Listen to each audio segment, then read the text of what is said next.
আসসালামু আলাইকুম। আজকে গরুর মাংসেরই একটা মজার রেসিপি দেখাবো। ঘরে থাকা খুবই সাধারণ মশলা দিয়ে কিভাবে অসাধারণ করে এই গরুর মাংসটা রান্না করবেন সেই রেসিপিটা আজকে আপনাদের সাথে শেয়ার করব। বিয়ে বাড়িতে আমরা যে গরুর মাংসটা খেয়ে থাকি তার থেকেও বেশি মজা এই গরুর মাংসটা। চলুন দেখে নিই এত মজার একটা রান্না কিভাবে খুব সহজেই করে নিলাম। প্রথমেই আমি হাঁড়িতে 1 কাপ তেল নিয়ে নিচ্ছি। আমি 2.5 কেজির একটু বেশি মাংস রান্না করব, তো সেই অনুযায়ী আমি মশলাগুলো দিয়ে নিচ্ছি। 1 কাপ দিয়ে দিচ্ছি পেঁয়াজ কুচি, আর সাথে টেবিল চামচ রসুন কুচি দিয়ে দিচ্ছি।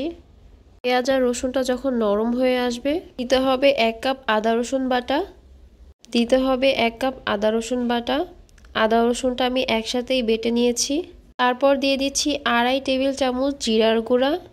আমার মাংসের পরিমাণ বেশি, সেই অনুযায়ী আমি মশলা দিচ্ছি। মাংস কম হলে আপনি মশলাটা কমিয়ে নেবেন।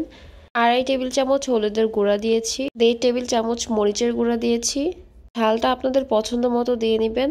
আর দিয়ে দিব 1 কাপ পানি। এই পানিটা দিয়ে আমি মশলাটা ভালো করে কষিয়ে নিচ্ছি। খুব ভালো করে 5 মিনিটের মতো আমি মশলাটা কষিয়ে নিব। স্বাদ মতো লবণ দিতে হবে। আর এই পর্যায়ে আমি একটা মশলা করে নিব। যেহেতু আমি কোনো গরম মশলা এখন পর্যন্ত মাংসে দিইনি, মশলাটা করার জন্য অর্ধেকটা জয়ফল, একটা জয়ত্রী, 3-4 টুকরো দারচিনি, 6-7টার মতো এলাচি, 6-7টার মতো লং দিয়ে ভালো করে ড্রাই রোস্ট করে নিচ্ছি। ঠান্ডা হয়ে যাওয়ার পরে গুঁড়ো করে নিচ্ছি। গুঁড়ো করে নেওয়া গরম মশলাটা আমি মাংসের মশলার মধ্যে দিয়ে আরও একটু 2-3 মিনিটের মতো কষিয়ে নিব।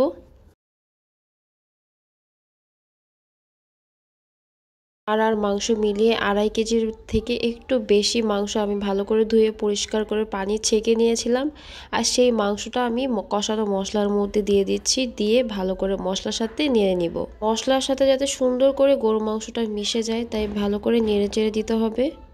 আর এই পর্যায়ে আমি গরু মাংসে কোনো পানি ইউজ করব না। এখন আঁচটা মাঝারিতে রেখে আমি ঢেকে দিব। আর ঢাকনা খুলে মাঝে মাঝে নেড়ে দিতে হবে। 6 থেকে 7 মিনিট মাঝারি আঁচে এভাবেই আমি মাংসটা কষিয়ে নিচ্ছি। আর দেখেন কত পরিমাণে পানি বের হয়েছে আমার মাংস থেকে। আর এখন আমি কয়েকটা শুকনো মরিচ দিয়ে দিচ্ছি।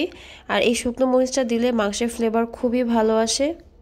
মাংসটা আমি আবারও ঢেকে দিচ্ছি যাতে একদম পানিটা শুকিয়ে ভালো করে কষা হয়ে যায়। মাঝে আমি কয়েকটা আলু কেটে দিয়েছিলাম। আলুটা পুরোপুরি অপশনাল, আপনি চাইলে দিতেও পারেন, নাও দিতে পারেন, কিন্তু আমাদের বাসার সবাই আলু খুবই পছন্দ করে তাই আমি দিয়েছি। আমার মাংসটা পুরোপুরি কষানো হয়ে গেছে। এখন আমি বড় সাইজের 2 টুকরো রসুন দিয়ে দিচ্ছি। তবে রসুন দিয়ে দেখবেন খেতে খুবই ভালো লাগে আর কোনো রসুনের গন্ধও আসে না। এই পর্যায়ে মাংসটাতে আমি পানি দিয়ে দিচ্ছি মাংসটা ভালো করে সিদ্ধ হওয়ার জন্য।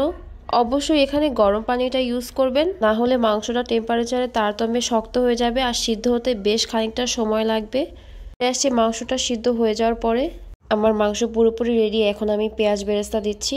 1/2 কাপের একটু কম পেঁয়াজ বেরেস্তা দিয়েছি আমি। ট্রাই করবেন মাংস রান্না শেষে এই পেঁয়াজ বেরেস্তাটা দিতে, তাহলে টেস্ট খুবই ভালো আসে। আর এখন চলে যাচ্ছি সার্ভ করতে। একবার হলেও বাসায় ট্রাই করবেন, সবাই পছন্দ করবে ইনশাল্লাহ।